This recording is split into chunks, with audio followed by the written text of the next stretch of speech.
Com alegria e satisfação que cumprimentamos os nossos amigos e irmãos do portal Escola Dominical, com a gloriosa paz de nosso Senhor e Salvador Jesus Cristo.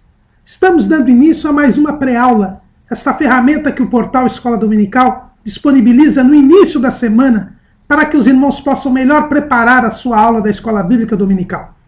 Leiam a Revista das Lições Bíblicas. Neste trimestre, leiam a Declaração de Fé da Convenção Geral das Assembleias de Deus do Brasil, pois afinal de contas estamos estudando a exposição da Declaração de Fé. Leiam, assistam a esta pré-aula, leiam os textos de apoio que nós disponibilizamos ao longo da semana no site do portal Escola Dominical. Ouçam as leituras diárias, breves comentários em áudio, que além de proporcionar mais conhecimento sobre o tema da lição, dos textos sugeridos na própria revista, lhes trarão um momento devocional de meditação na palavra. Se tiverem alguma dúvida, coloquem a sua pergunta na sala dos professores do portal Escola Dominical ou aqui mesmo no canal do YouTube. E no sábado, às 19 horas, horário de Brasília, o irmão é convidado a assistir à transmissão ao vivo aqui no canal do YouTube da aula do estudo preparatório dos professores e amigos da Escola Bíblica Dominical, da Igreja Evangélica Assembleia de Deus, Ministério do Belém, na sede aqui em São Paulo.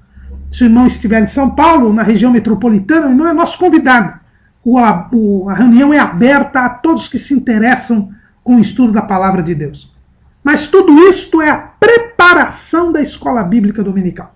Compareça na sua igreja local à Escola Bíblica Dominical, porque ela é a igreja reunida, ensinando e evangelizando. Neste terceiro trimestre de 2017, nós estamos estudando o tema A Razão da Nossa Fé. Assim cremos, assim vivemos. Estamos estudando Cremos da Declaração de Fé da CGADB, Declaração de Fé que foi aprovada no dia 27 de abril de 2017, na 43ª Assembleia Geral Ordinária da CGADB. E hoje estaremos estudando a lição de número 11, que tem como título A Segunda Vinda de Cristo. O comentarista deste trimestre é o pastor Ezequias Soares da Silva, que foi o presidente da comissão especial que elaborou a Declaração de Fé da CGADB e que é o presidente das Assembleias de Deus em Jundiaí, no estado de São Paulo. Nós estaremos estudando hoje o item 13 e o item 14 da nossa Declaração de Fé. O item 13 e o item 14 da nossa Declaração de Fé. Diz o item 13: cremos na segunda vinda de Cristo em duas fases distintas. A primeira, invisível ao mundo, para arrebatar a sua igreja antes da grande tribulação. A segunda, visível e corporal, com a sua igreja glorificada, para reinar sobre o mundo durante 1000 anos. As referências bíblicas, 1 aos Tessalonicenses 4:16 e 17, 1 aos Coríntios 15, 51 a 54, Apocalipse 20, versículo 4, Zacarias, capítulo 14, versículo 5, e Judas, no versículo 14.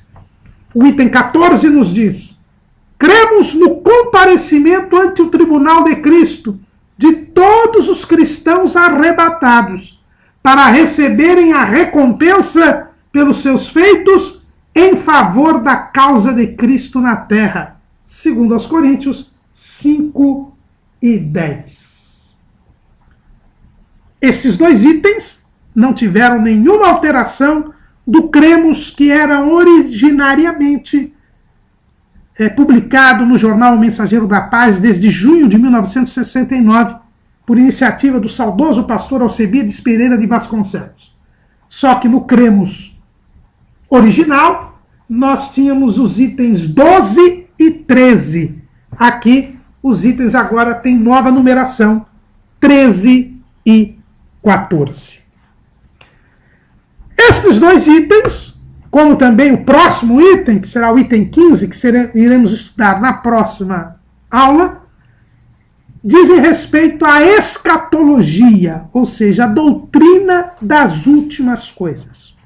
E é aqui que nós temos um grande diferencial entre as denominações ditas pentecostais, as denominações ditas reformadas ou tradicionais, e até mesmo junto ao romanismo ou à Igreja Ortodoxa. Isto porque o movimento pentecostal ele está ligado ao pensamento dispensacionalista que surgiu no início do foi desenvolvido, digamos assim, a partir da segunda metade do século XVII, século XVIII, né, e conseguiu e teve um grande desenvolvimento com John Nelson Darby no século XIX, com o movimento dos irmãos na Irlanda e na Inglaterra, e que foi muito disseminado por Cyrus Scofield, com a sua Bíblia anotada de Cyrus Scofield, que muitas pessoas até pensam que Scofield que é o do pensamento dispensacionalista. Na verdade, John Nelson Darby foi o grande sistematizador, mas ele não inventou nada, ele não criou nada, apenas ele foi à Bíblia e estudou a Bíblia, se aprofundou na Bíblia e fez o que os reformadores não fizeram, que era romper com o amilenismo que havia sido introduzido no ensino cristão principalmente por Agostinho.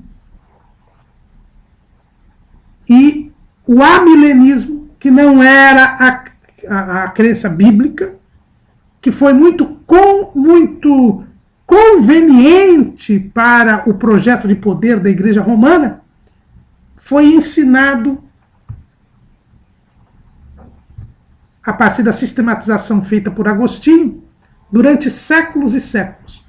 E na Reforma Protestante, com exceção dos chamados reformadores radicais, que alguns deles chegaram a questionar o amilenismo ensinado por Roma, com exceção de alguns setores da chamada Reforma Radical, o amilenismo foi acolhido tanto por Lutero quanto por Calvino e foi mantido incólume. Será John Nelson Darby que irá sistematizar, ainda com alguns precursores, esta questão. Mas o que é esse amilenismo que eu estou falando aqui? É a ideia de que a vinda de Cristo ela se daria numa única fase, num momento repentino, ao final da história. Por primeiro, é bom lembrarmos que todos estes segmentos cristãos estão concordes de que Jesus voltará. O nosso slogan é: Jesus salva, cura, batiza no Espírito Santo e brevemente voltará. A volta de Cristo é algo que não se pode negar, está com todas as letras na Bíblia Sagrada. E, na verdade, o próprio Jesus é bem claro nisso. A passagem, acho que mais clara que nós temos é o Evangelho segundo escreveu João, capítulo 14. Não se turbe o vosso coração. Credes em Deus, crede também em mim. Na casa de meu pai há muitas moradas. Se não fosse assim, eu vou-lo teria dito. Vou preparar-vos lugar. E se eu for e vos preparar lugar, virei outra vez e vos levarei para mim mesmo, para que onde eu estiver, estejais vós também. Então Jesus foi bem claro ao dizer aos discípulos que viria outra vez. Era esta a esperança da igreja. Pedro, ele censura e reprova aqueles que estavam desanimando da promessa da vinda do Senhor Jesus. Lá na sua segunda carta, Pedro diz o seguinte: sabendo primeiro isto, segunda de Pedro, capítulo 3, versículo 3, sabendo primeiro isto, que nos últimos dias virão escarnecedores andando segundo as suas próprias concupiscências e dizendo: onde está a promessa da sua vinda? Porque desde que os pais dormiram, todas as coisas permanecem como desde o princípio da criação. Eles voluntariamente ignoram isto, que pela palavra de Deus, já desde a antiguidade existiram os céus e a terra, e que foi tirada da água e no meio da água subsiste, pelas quais coisas pereceu o mundo de então, coberto com as águas do dilúvio. Mas os céus e a terra que agora existem, pela mesma palavra, se reservam como tesouro e se guardam para o fogo até o dia do juízo e da perdição dos homens ímpios. Mas, amados, não ignoreis uma coisa, que um dia para o Senhor é como 1000 anos, e 1000 anos como um dia.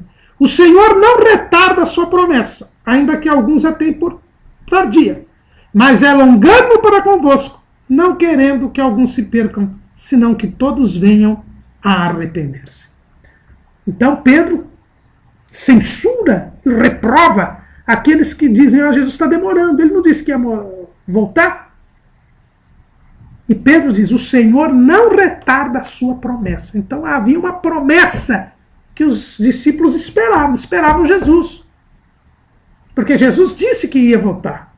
Lá na ilha de Patmos, terminando a revelação da Bíblia, Jesus reitera a sua promessa. Apocalipse 22:12. E eis que cedo venho, e o meu galardão está comigo, para dar a cada um segundo a sua obra. Paulo ensinava às igrejas a respeito da volta de Jesus. Lá em Filipenses, capítulo 3, versículo 20, diz: mas a nossa cidade está nos céus, donde também esperamos o Salvador, o Senhor Jesus Cristo, que transformará o nosso corpo abatido para ser conforme o seu corpo glorioso, segundo o seu eficaz poder de sujeitar também a si todas as coisas. Se fala mais na Bíblia que Jesus vai voltar do que ele viria a primeira vez. Nos dias dos apóstolos, logo no começo da história da igreja, já havia essa esperança.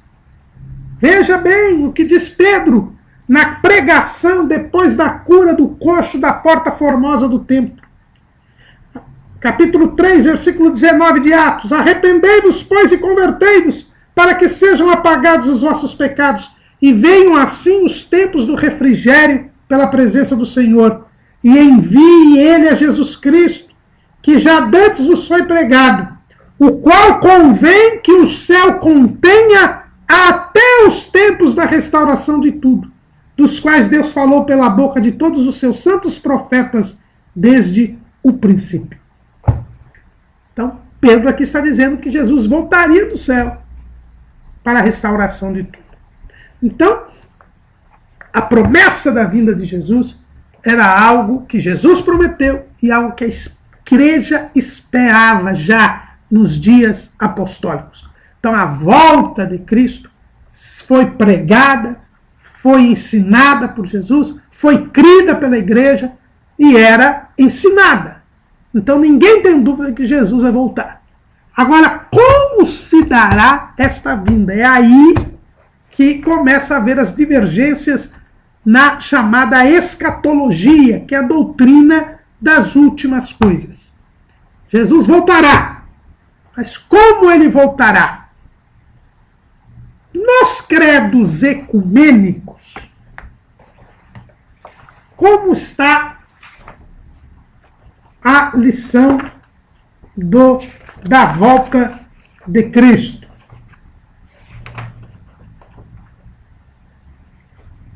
No credo dos apóstolos não há nenhuma menção. Só há a menção de que se crê na ressurreição na carne e na vida eterna. No credo niceno, diz: sofreu, ressuscitou ao terceiro dia, subiu aos céus e virá para julgar os vivos e os mortos. No credo niceno-constantinopolitano está escrito: esperamos a ressurreição dos mortos e a vida do século vindouro. Amém. Então, no credo niceno, lá na Concílio de Niceia, nós vemos que há uma crença que ele virá para julgar os vivos e os mortos.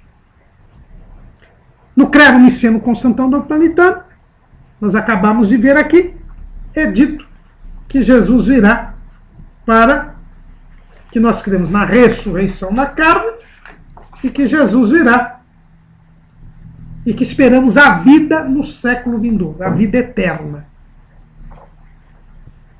Não há uma explicitação de como se dará esta vinda. Já um retrato da perda, da insistência na crença da volta de Jesus. E por que isso? Porque se passou a crer, por causa da obra de Agostinho, chamada Cidade de Deus, que a igreja, enquanto instituição, ela instituiria o reino de Deus na terra. Então se passou a crer que, com a conversão do mundo, Jesus voltaria para julgar os vivos e os mortos após a vitória final da igreja. Se colocou a volta de Jesus única e exclusivamente para julgar os vivos e os mortos. E é esta doutrina que se chama amilenismo, ou seja, não há um milênio, não haverá um reino de Cristo na terra por 1000 anos. Esta crença, que é bíblica, que estava presente na igreja, veja bem que Pedro, aqui ele diz: o qual convém que o céu contenha até aos tempos da restauração de tudo. Que restauração é essa? É aquilo que os discípulos perguntaram para Jesus, antes de Jesus subir aos céus. Lá em Atos capítulo 1, versículo 6. Aqueles, pois, que se haviam reunido, perguntaram-lhe, dizendo: Senhor, restaurarás tu nesse tempo o reino a Israel? E disse-lhes: não vos pertence saber os tempos ou as estações que o Pai estabeleceu pelo seu próprio poder. Os discípulos judeus, eles aguardavam o cumprimento das profecias do Antigo Testamento, que diziam que o Messias, o filho de Davi, reinaria em Jerusalém e todas as nações viriam adorar a Deus em Jerusalém. Israel seria o centro de adoração do mundo, a potência mundial, e o Messias estabeleceria uma época de paz na terra e justiça na terra. É isto que se encontra nas profecias messiânicas, não só em Isaías, como em Miqueias. E eles esperavam, e os judeus esperam um Messias guerreiro, libertador, um líder político, que submeta todas as nações à adoração a Deus.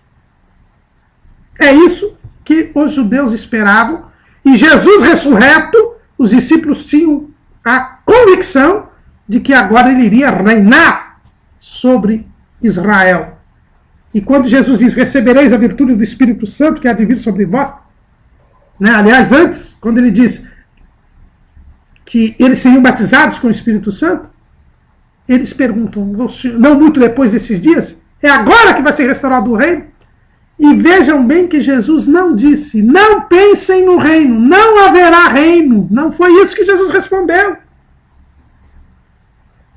Os judeus tinham a ideia de um reino político, de um reino na terra, de Israel sobre as nações. Porque é assim que está profetizado. Jesus não disse para eles: olha, não pensem nesse reino, que esse reino não virá. O que Jesus disse? Não vos pertence saber os tempos ou as estações que o Pai estabeleceu pelo seu próprio poder.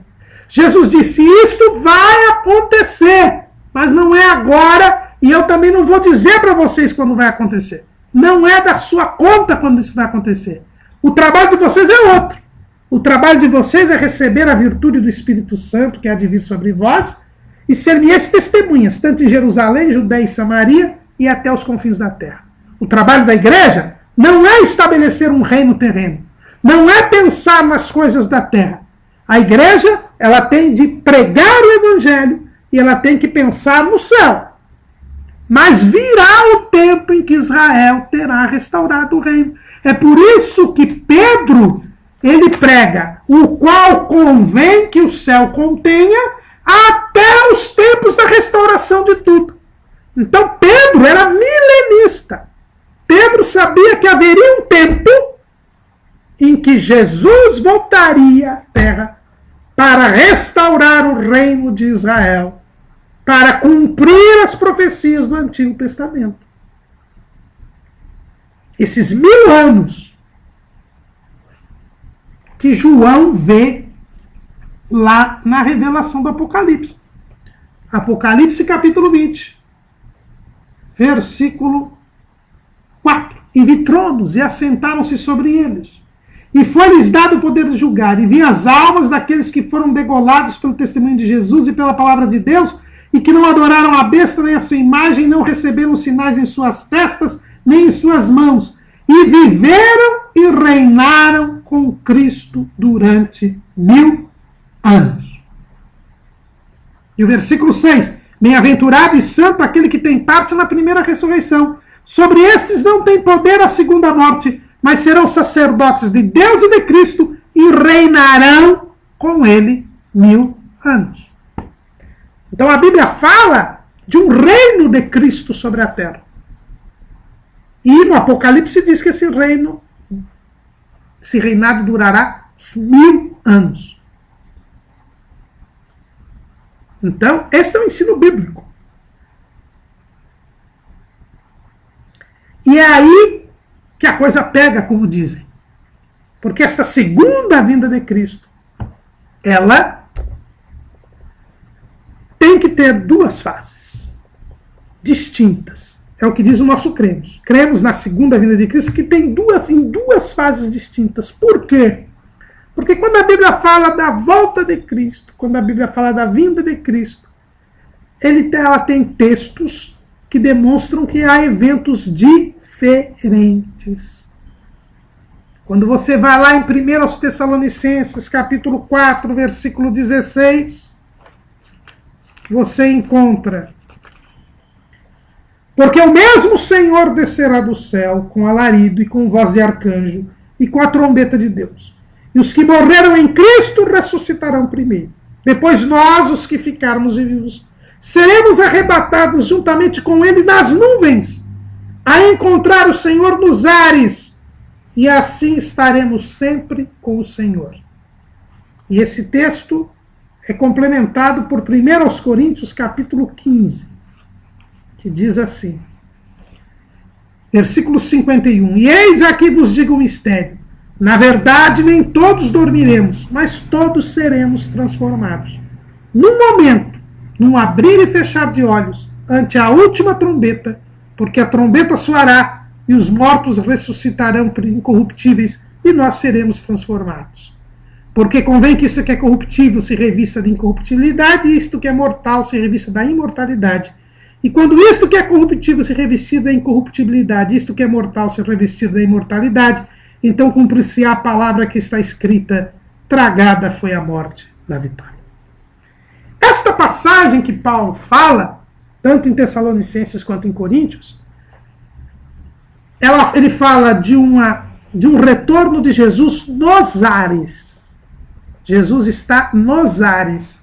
Ele descerá com alarido, com voz de arcanjo e com a trombeta de Deus, nos ares. E nós nos encontraremos com ele nos ares. Os que estiverem mortos ressuscitarão, os que estiverem vivos serão transformados. E Paulo repete isso em Coríntios. Mas ele em Coríntios diz também que será num momento, num abrir e fechar de olhos. algo repentino, algo somente para crentes, porque ele diz que os que morreram em Cristo ressuscitarão, e nós, os que ficarmos vivos. Nem todos dormiremos, mas todos seremos transformados, diz Paulo. Então ele só está falando de crentes.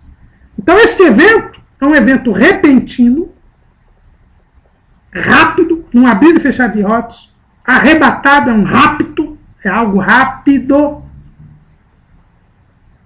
E arrebatar quer dizer raptar, retirar com violência, rapidamente. Só para crentes, repentino. E o encontro de Jesus se dá nos ares. Esse é um evento.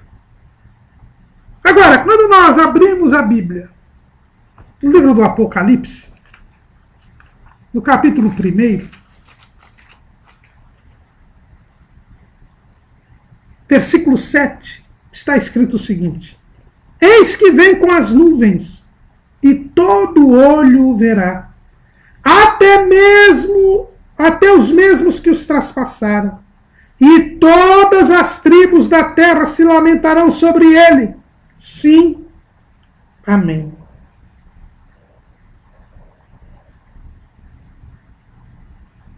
No próprio livro do Apocalipse, no capítulo 19, é dito, versículo 11: e viu o céu aberto, e eis um cavalo branco, e o que estava sentado sobre ele chama-se Fiel e Verdadeiro, e julga e peleja com justiça. E os seus olhos eram como chama de fogo, e sobre a sua cabeça havia muitos diademas, e tinha um nome escrito que ninguém sabia senão ele mesmo. E estava vestido de uma veste salpicada de sangue, e o nome pelo qual se chama é a Palavra de Deus. E seguiam-no os exércitos no céu em cavalos brancos e vestidos de linho fino, branco e puro. E da sua boca saiu uma aguda espada para ferir com ela as nações. E ele as regerá com vara de ferro. E ele mesmo é o que pisa o lagar do vinho do furor e da ira do Deus Todo-Poderoso. E no vestido e na sua coxa tem escrito este nome: Rei dos Reis e Senhor dos Senhores. E vi um anjo que estava no sol e clamou com grande voz, dizendo a todas as aves que voavam pelo meio do céu: vinde e ajuntai-vos à ceia do grande Deus, para que comais a carne dos reis, e a carne dos tribunos, e a carne dos fortes, e a carne dos cavalos, dos que sobre eles se assentam, e a carne de todos os homens, livres e servos, pequenos e grandes. E o 21, e os demais foram mortos com a espada que saía da boca dos que estavam sentados sobre o cavalo, e todas as aves se fartaram das suas carnes. E se eu abrir a Bíblia em Zacarias, capítulo 14, eu vou ler o seguinte: eis que vem um dia do Senhor em que os teus despojos se repartirão no meio de ti, porque eu ajuntarei todas as nações para a peleja contra Jerusalém, e a cidade será tomada, as casas serão saqueadas, e as mulheres forçadas, e metade da cidade sairá para o cativeiro, mas o resto do povo não será expulso da cidade. E o Senhor sairá e pelejará contra estas nações, como no dia em que pelejou no dia da batalha. E naquele dia estarão os seus pés sobre o Monte das Oliveiras, que está defronte de Jerusalém para o oriente. E o Monte das Oliveiras será fendido pelo meio, para o oriente e para o ocidente. E haverá um vale muito grande, e metade do monte se apartará para o norte, e a outra metade dele para o sul. Estas passagens falam agora de Jesus, não mais para os crentes, mas para todas as nações, inclusive os judeus. Não fala em algo repentino, fala em algo que se protrai no tempo, e fala de algo que será visto por todos, e algo que acontece na terra, porque Jesus põe o pé no Monte das Oliveiras, Porque as aves dos céus, aqui na atmosfera, são chamadas para se fartar das carnes dos que morreram na terra, na batalha. São dois eventos totalmente distintos, diferentes. Um, tão rápido, não vou abrir e fechar de olhos, que é invisível aos homens, que é só para os crentes. E onde os crentes se encontram com Jesus nos ares. O outro, que se dá na terra, à vista de todas as nações, com mortandade, com visão plena, e com Jesus pondo os pés no Monte das Oliveiras. São dois eventos distintos. E nos dois, Jesus vem. É por isso que esta segunda vinda de Cristo, na verdade, fala de dois eventos. Um, que é o arrebatamento da igreja. E o outro, que nós chamamos da parousia, ou da vinda de Jesus em glória. Dois eventos que ocorrem num período de 7 anos entre um e o outro. É Bíblia, irmãos. Não é teoria, não é teologia, não é inovação. É Bíblia.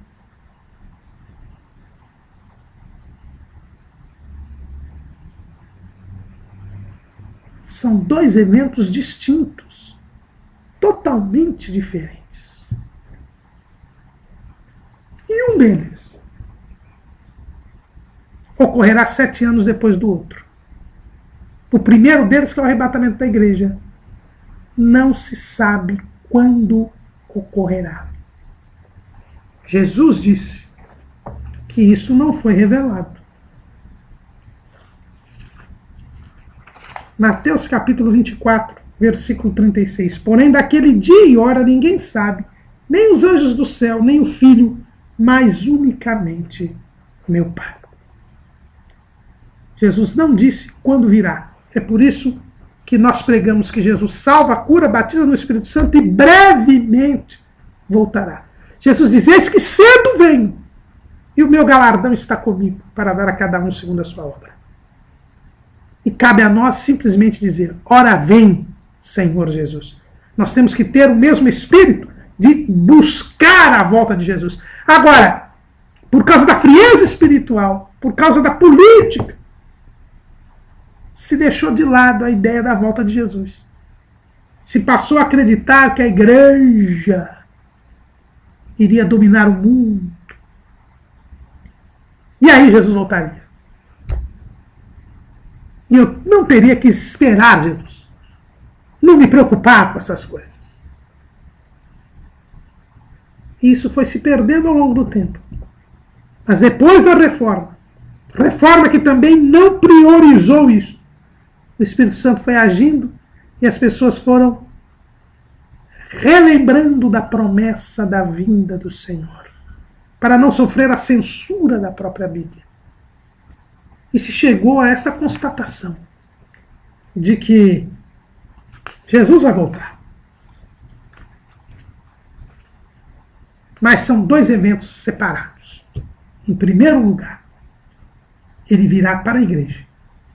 Em segundo lugar, ele virá para as nações e para Israel. Por isso que nós falamos em duas fases distintas. E isto fica bem claro, irmãos, quando nós vamos ver Atos capítulo 1, o texto da ascensão de Jesus.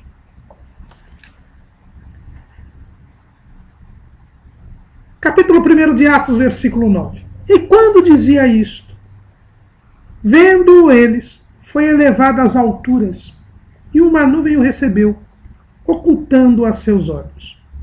E estando com os olhos fitos no céu, enquanto ele subia, eis que junto dele se puseram 2 varões vestidos de branco, os quais lhes disseram: varões galileus, por que estáis olhando para o céu? Este Jesus que dentre vós foi recebido em cima no céu, há de vir, assim como para o céu o vistes ir. Então voltaram para Jerusalém, do monte chamado das Oliveiras, o qual está perto de Jerusalém, à distância do caminho de um sábado.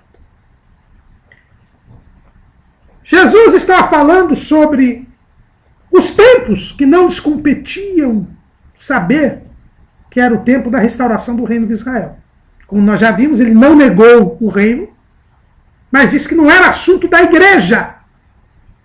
Que eles tinham que se preocupar em receber a virtude do Espírito Santo e ser testemunhas em Jerusalém, Samaria, Jerusalém, Judéia, Samaria, até os confins da terra. E a Bíblia diz que enquanto ele dizia isto, ele foi subindo. Ele estava no Monte das Oliveiras, muito provavelmente sentado numa região acima dos discípulos, porque era assim que o mestre ficava, e ele começou a subir, começou a subir, começou a subir, e os discípulos prestando atenção nele, o vendo, e de repente uma nuvem o escondeu. E eles não mais o viram. E eles esperavam que Jesus aparecesse de novo. De repente algum percebe que eles estavam dentro dele 2 varões vestidos de branco, 2 anjos. E disseram: por que vocês estão olhando para Jesus? Este Jesus que vocês viram subir já foi recebido no céu. E ele há de vir assim como para o céu o vistes ir. E aqui está o segredo. A volta de Jesus é o retorno, o inverso da sua ascensão. Ele estava no Monte das Oliveiras, foi subindo, subindo, e uma nuvem o ocultou. A sua volta terá o inverso. Uma nuvem o mostrará à igreja, porque só viram Jesus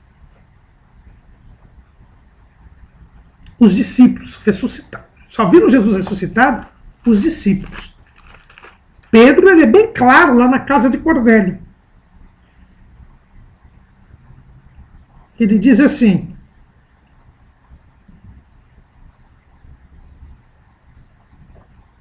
capítulo 10, versículo 40. A este ressuscitou Deus ao 3º dia e fez que se manifestasse, não a todo o povo, mas às testemunhas que Deus antes ordenara, a nós, que comemos e bebemos juntamente com ele, depois que ressuscitou dos mortos. E nos mandou pregar ao povo e testificar que ele é que por Deus foi constituído juiz dos vivos e dos mortos. Então, vejam bem, irmãos, que Jesus vai se manifestar primeiro àqueles que comeram e beberam juntamente com ele, ou seja, a igreja. Aquela que está em comunhão com ele, porque comer e beber diz que está em comunhão com ele. Ao seu corpo, que é a igreja. E onde?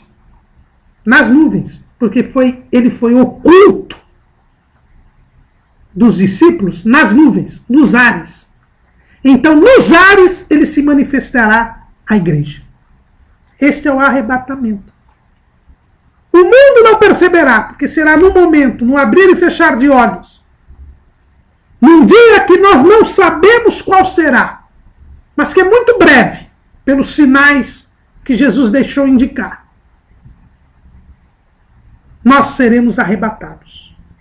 No instante, nos encontraremos com o Senhor nos ares. Nos lugares celestiais onde hoje está o diabo e os seus anjos, que serão expulsos de lá, como está no capítulo 12 de Apocalipse, por Miguel, que é o arcanjo, por isso que Jesus vem com alarido, com voz de arcanjo e com a trombeta de Deus. O diabo é precipitado na terra com os seus anjos. E no lugar que ele hoje ocupa, nos lugares celestiais, a igreja se reúne com Cristo. No momento, no abrir e fechar de olhos. Os que dormiram em Cristo estão hoje no 3º céu, no paraíso, ressuscitarão primeiro. E nós, os que ficarmos vivos, seremos transformados e nos encontraremos com o Senhor, nos ares, nos lugares celestiais em Cristo. E lá iremos receber o galardão. Porque Jesus diz: eis que cedo venho e o meu galardão está comigo, para dar a cada um segundo a sua obra. É o que diz o item 14 do nosso cremos. Cremos no tribunal de Cristo. Né? Aliás, cremos no comparecimento ante o tribunal de Cristo de todos os cristãos arrebatados, para receberem a recompensa pelos seus feitos em favor da causa de Cristo na terra. Nós seremos arrebatados e lá o Senhor dará o seu galardão a cada um segundo a sua obra. Só os cristãos arrebatados, porque o julgamento começa pela casa de Deus. É o que está escrito lá na primeira carta de Pedro. Todos os homens têm de prestar contas a Deus. Está lá em Hebreus capítulo 4. E não há criatura alguma encoberta diante dele. Antes todas as coisas estão nuas e patentes aos olhos daquele com quem temos de tratar. Todo ser humano, por ter recebido o livre-arbítrio, tem que prestar contas a Deus. O outro lado do livre-arbítrio é a responsabilidade. Nós todos temos que responder diante de Deus pelo que nós fizemos por meio do corpo. É por isso que Pedro diz o seguinte: porque já é tempo que comece o julgamento pela casa de Deus. 1 de Pedro 4,17. A casa de Deus somos nós, é a igreja. Por isso, o julgamento de Deus começa com a igreja, com o tribunal de Cristo. Não é para condenação ou salvação. Porque para os que estão em Cristo Jesus, nenhuma condenação há para os que estão em Cristo Jesus, que não andam segundo a carne, mas segundo o Espírito. Então, o tribunal de Cristo, ele ocorre lá nos ares, depois que nós somos arrebatados, e o Senhor irá nos dar o galardão, o prêmio, a recompensa. Quem chegou lá porque está em Cristo. Porque Jesus irá se manifestar aos que comeram e beberam juntamente com Ele. Ou seja, as suas testemunhas, aqueles que estão em comunhão com Ele. Estes serão os que serão arrebatados, que serão livres da ira futura. Porque o que diz Paulo, lá em 1 Tessalonicenses 1:10, e esperar dos céus a seu Filho, a quem ressuscitou dos mortos, a saber, Jesus, que nos livra da ira futura. Por que nós seremos arrebatados? Porque o Senhor derramará sua ira sobre a terra, por ela não ter crido em Jesus, por ela não ter aceitado a mensagem do Evangelho.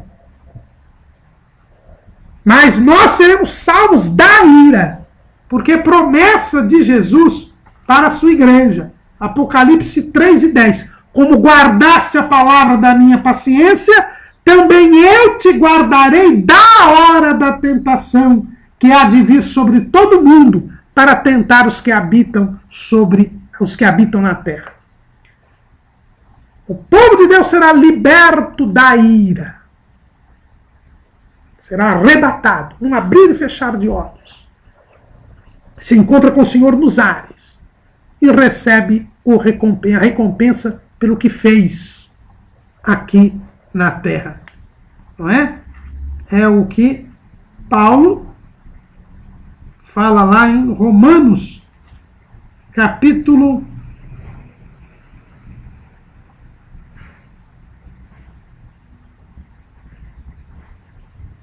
14, se não me engano. Vamos ver aqui. Paulo fala a respeito do tribunal de Cristo lá em Romanos e em Coríntios. Né? Em Romanos 14:10. Mas tu porque julgas teu irmão, ou tu também porque desprezas teu irmão, porque todos havemos de comparecer ante o tribunal de Cristo. Os irmãos, todos os crentes, todos os salvos, hão de comparecer ante o tribunal de Cristo. E em 2 Coríntios 5:10, que é a referência do item 14 do nosso cremos, diz assim: porque todos devemos comparecer ante o tribunal de Cristo, para que cada um receba segundo o que tiver feito por meio do corpo, ou bem ou mal. Esse tribunal de Cristo é o julgamento da igreja, dos cristãos arrebatados. Porque nós estamos falando desse repentino arrebatamento. Num momento, num abrir e fechar de olhos, nos ares, somente para os cristãos. Por quê? Quando Jesus estava subindo aos céus, ele foi oculto nos ares dos crentes. E agora, no processo inverso, ele nos ares se manifesta a igreja. E nos ares ele dá o galardão. Mas depois Jesus virá e colocará novamente os seus pés no Monte das Oliveiras. Porque assim como ele foi, ele voltou. Ele vai voltar. Ele foi oculto da igreja nos ares. Se manifestará a igreja nos ares. Quando ele se manifestar, nós seremos semelhantes a ele. 1 de João 3:2. E assim como é, o veremos nos ares. Ele galardoa a igreja e celebra com a igreja a ceia das bodas do Cordeiro. Foi isso que Jesus prometeu quando ele instituiu a ceia do Senhor. Por isso que ele vai se manifestar com os que comeram e beberam juntamente com ele.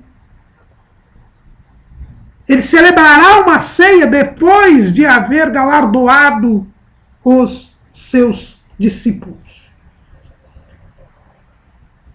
Mateus 26 e 29. E digo-vos que desde agora não beberei deste fruto da vide até aquele dia em que o beba de novo convosco no reino do meu Pai. Depois que a igreja é galardoada, ela entra na casa do Pai, na Nova Jerusalém. E lá nós cearemos com o Senhor. É a ceia das bodas do Cordeiro, que se encontra lá em Apocalipse, capítulo 19, versículo 7. Regozijemo-nos e alegremo-nos e demo-nos glória, porque vindas são as bodas do Cordeiro, e já sua esposa se aprontou. E foi-lhe dado que se vestisse de linho fino, puro e resplandecente, porque o linho fino são as justiças dos santos. E disse-me, escreve, bem-aventurados aqueles que são chamados à ceia das bodas do Cordeiro. E disse-me, estas são as verdadeiras palavras de Deus. É isso que acontece com a igreja. Ela é arrebatada no momento no abrir e fechar de olhos. Só os salvos, que são galardoados por Cristo e no reino do Pai, participam da ceia das bodas do Cordeiro, já plenamente perfeitos, glorificados, porque o linho fino resplandecente é a justiça dos santos. Mas Jesus tem que completar, porque assim como ele foi, ele voltará. Então ele tem que vir para o Monte das Oliveiras. E é aí que nós temos a chamada parousia, ou a vinda de Jesus em glória. Isso vai durar quanto? Vai demorar quanto? 7 anos. Porque quando a igreja sobe para os céus, a ira de Deus é derramada sobre a terra. Como nós dissemos, a igreja ocupa os lugares celestiais. E o diabo e os seus anjos são precipitados sobre a terra. Apocalipse capítulo 12. Versículo 7. E houve batalha no céu. Miguel e os seus anjos batalhavam contra o dragão, e batalhava o dragão e os seus anjos. Mas não prevaleceram, nem mais o seu lugar se achou nos céus. E foi precipitado o grande dragão, a antiga serpente, chamada o diabo e Satanás, que engana todo mundo. Ele foi precipitado na terra, e os seus anjos foram lançados com ele. E ouvi uma grande voz no céu, que dizia, Agora chegada está a salvação e a força e o reino do nosso Deus e o poder do seu Cristo, porque já o acusador de nossos irmãos é derribado, o qual diante do nosso Deus os acusava de dia e de noite. E eles o venceram pelo sangue do Cordeiro e pela palavra do seu testemunho, e não amaram as suas vidas até a morte. Pelo que alegrai-vos, ó céus, e vós que neles habitais. Ai dos que habitam na terra e no mar, porque o diabo desceu a vós e tem grande ira, sabendo que já tem pouco tempo. Então os irmãos percebam. A igreja está no céu. Os nossos irmãos são a igreja. A igreja está no céu. Venceu o diabo.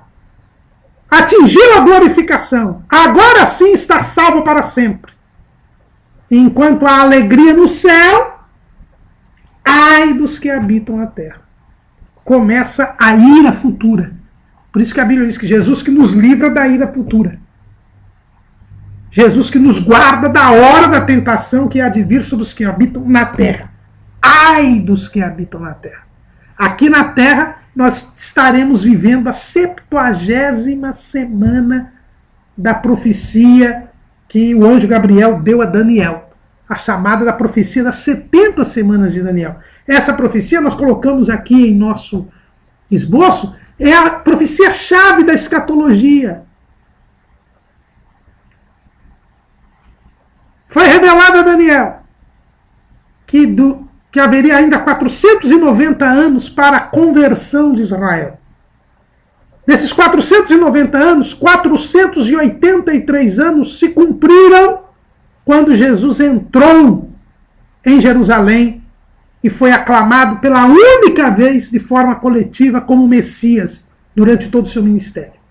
Quando ele entra num jumentinho na cidade de Jerusalém, sendo aclamado como Messias, aí se dá os 483 anos, que começa a contar, conforme a revelação dada a Daniel, do dia em que saiu a ordem para a edificação do templo, para a reedificação da cidade de Jerusalém. Esta ordem saiu no 20º ano do rei Artaxerxes, no mês de Nisan, no 1º de Nisan, do 20º ano do reinado de Artaxerxes, como está escrito no livro de Neemias, no capítulo 2. E daquele dia até a entrada de Jesus, se passaram 483 anos. Mas aí a contagem para, porque a Bíblia diz que o Messias será tirado e não será mais. Efetivamente, naquela mesma semana, Jesus entra num domingo em Jerusalém, e ele é morto na sexta-feira e ressuscita no domingo.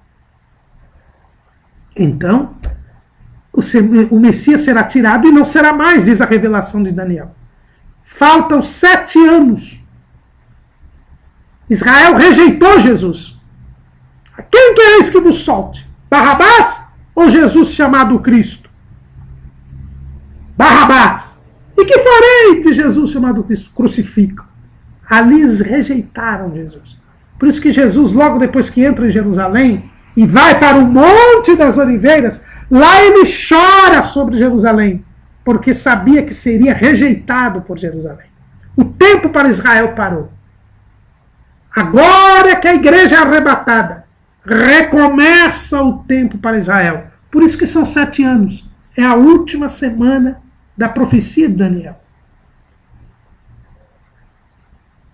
Quando estiver completando 7 anos. Nesses 7 anos, o anticristo dominará sobre o mundo. É o período chamado de grande tribulação. É por isso que o nosso item 12 diz que nós cremos na segunda vinda de Cristo em 2 fases distintas. Primeira, invisível ao mundo, para arrebatar a sua igreja antes da grande tribulação. É por isso que nós somos pré-tribulacionistas. Porque a Bíblia diz que nós seremos guardados da hora da tentação que haverá. Porque Jesus nos salva da ira futura. Nós não passaremos pela grande tribulação. Nesses 7 anos, quando o anticristo fará um acordo com Israel, o templo será reconstruído, haverá o terceiro templo. Depois, no meio da semana, o anticristo rompe o seu acordo com Israel e começa a perseguir Israel, quer destruir Israel. Nesse meio tempo, as nações estão todas dominadas pelo anticristo. Quando Israel está para ser destruído, Jesus vem. É aí que nós lemos no capítulo 19 de Apocalipse. Jesus vem com a igreja já glorificada, já galardoada, que já ceou com o Senhor, ela que agora é esposa do Cordeiro. É por isso que o nosso item 12 diz, a segunda fase é visível, todo olho verá, todas as nações verão a Jesus. Israel verá Jesus. Crerá que Jesus é o Messias. Porque quando eles estiverem clamando porque serão destruídos, eles verão Jesus surgindo nos ares. Eles reconhecerão que é Jesus e confessarão que Jesus é o Cristo, antes que Jesus tenha feito qualquer coisa. E então Jesus, que aparecerá em Temã, ali na região do deserto da Judéia, ao ser reconhecido como o Messias, ele então batalhará. A igreja estará acompanhando, os anjos estarão acompanhando, e ele guerreará contra o anticristo, o falso profeta e todos os exércitos que estão cercando Israel. Os vencerá, matará todos os soldados do anticristo, lançará o anticristo e o falso profeta vivos no lago de fogo e enxofre. Haverá um grande terremoto, alteração completa da geografia da Terra Santa. O Mar Morto deixará de ser Mar Morto e terá vida. E ele colocará, esse terremoto começará quando ele colocar os seus pés no Monte das Oliveiras. Ele aparece em Temã, é crido por Israel e vem para o Monte das Oliveiras. Da forma que ele foi, ele voltará. Colocará os seus pés no Monte das Oliveiras. Mas ele será visível, será corporal, seu corpo glorificado será visto por todas as nações, será visto pelos judeus, e virá com a igreja. É o que Enoque já profetizava, quando falava do juízo de Deus. Judas 14. E destes profetizou também Enoque, o sétimo depois de Adão, dizendo: eis que é vindo o Senhor com milhares de seus santos, para fazer juízo contra todos e condenar dentre eles todos os ímpios por todas as suas obras de impiedade que impiamente cometeram e por todas as duras palavras que ímpios pecadores disseram contra ele. Vejam que é diferente. Todo olho verá, até mesmo os que os traspassaram, que são judeus. E todas as tribos da terra se lamentarão sobre ele. Aqui há um lamento, porque as nações se revoltaram. São aquelas que se aliaram ao anticristo e queriam derrotar Israel, destruir Israel, e serão mortas, dizimadas pelo Senhor. E ele, pelo direito de guerra, conquistará todas as nações e instalará o seu reino. E aí se cumprem as profecias do Antigo Testamento. Ele reinando em Jerusalém, havendo um novo templo, que é o quarto templo, o templo dito lá do livro de Ezequiel, descrito no livro de Ezequiel. Jesus reinará e todas as nações virão, todos os anos, adorar a Deus na festa dos tabernáculos. Se cumprem as profecias do Antigo Testamento. Se restabelece o reino a Israel. O filho de Davi é entronizado. E aí nós temos um milênio, 1000 anos, reinando sobre a terra, com a igreja glorificada, com os mártires da grande tribulação ressuscitados e também em corpo glorificado, com os judeus e as nações que não se aliaram ao anticristo, em corpo normal, em corpo físico. É o reino literal de 1000 anos, o reino milenial. É isso que a Bíblia ensina. reinará durante 1000 anos, porque as profecias do Antigo Testamento têm que se cumprir. A natureza será restaurada. Toda essa natureza degradada que nós temos hoje, essa poluição, tudo isso será eliminado. O povo deixará de ter fome, porque não se gastará mais com guerra, porque haverá paz e justiça sobre a terra. Os animais não serão mais ferozes, o lobo e o cordeiro pastarão juntos. Tudo isto que está profetizado será cumprido. E do jeito que Jesus foi, ele voltará. É isto que a Bíblia nos ensina. E é isto que nós cremos. E para terminar, vamos ler, como sempre temos feito, o cremos ampliado da nossa declaração de fé.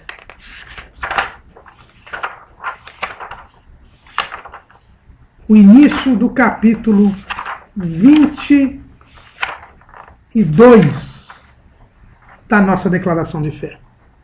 Cremos, professamos e ensinamos que a segunda vinda de Cristo é um evento a ser realizado em 2 fases. A primeira é o arrebatamento da igreja, antes da grande tribulação. Momento em que nós, os que ficarmos vivos, seremos arrebatados. 1 Tessalonicenses 4,17. A segunda fase é a sua vinda em glória, depois da grande tribulação, invisível aos olhos humanos. Eis que vem com as nuvens e todo olho verá, até os mesmos que o traspassaram. E todas as tribos da terra se lamentarão sobre ele. Sim, amém. Apocalipse 1:7. Nessa vinda gloriosa, Jesus retornará com os santos arrebatados da terra, na vinda de nosso Senhor Jesus Cristo, com todos os seus santos. 1 Tessalonicenses 3:13. Jesus brevemente voltará. E se nós estivermos em comunhão com Ele, encontrá-los-emos nos ares. Amém?